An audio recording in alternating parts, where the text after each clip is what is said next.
उपायुक्त यांनी श्री सिद्धेश्वर यात्रेनिमित्त श्री सिद्धेश्वर येथील जागेबाबत लवकरात लवकर लिलाव प्रक्रिया राबवावी असे आदेश सिद्धेश्वर देवस्थान कमिटीला देण्यात आलेले आहेत।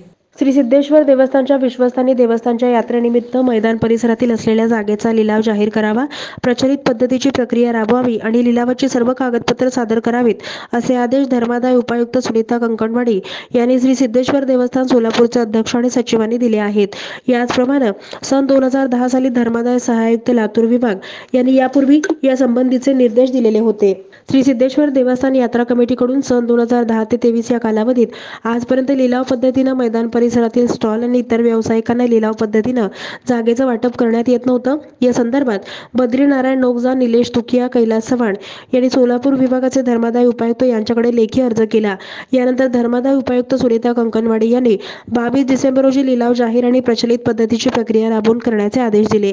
मागील वर्षी साईबाबा एंटरटेनमेंट संस्थेने यात्रा काळात 1,80,00,000 रुपयाला येथील जागा मागितली होती, मात्र समितीने ती दिली नाही। यावर्षी सुद्धा मागणी केली, पण यंदा सुद्धा ही जागा इतरांना दिली असल्याचं समितीने सांगितलं, पण ही जागा कुणाला दिली हे सांगितलं नाही। नोव्हेंबर पासून या संदर्भात मागणी करत असून आजपर्यंत याची टाळाटाळ केल्या जात आहे आणि याचा देवस्थानचा यामध्ये फायदा व्हावा अशी आमची अपेक्षा आहे, असं बद्रीनारायण नोकजा यांनी सांगितलं आहे।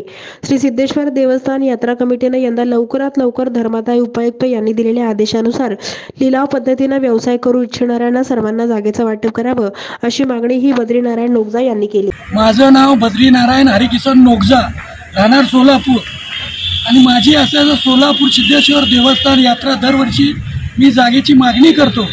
2 वर्ष झाले मागणी करत आहे, मात्र त्यांनी मला न देता दुसऱ्याला देण्यात आली। त्यानंतर मी कोर्टाची वकिलामार्फत नोटीस पाठवली, नोटीसला उत्तर दिले नाही त्यांनी। त्यानंतर मी त्यांच्यावर धर्मादाय आयुक्तांना अर्ज करून धर्मादाय आयुक्तांनी त्याच्यावर कारवाई करावी आणि लिलाव घेण्यात यावा असा आदेश देण्यात आलेला आहे, आदेश पारित करण्यात आलेला आहे।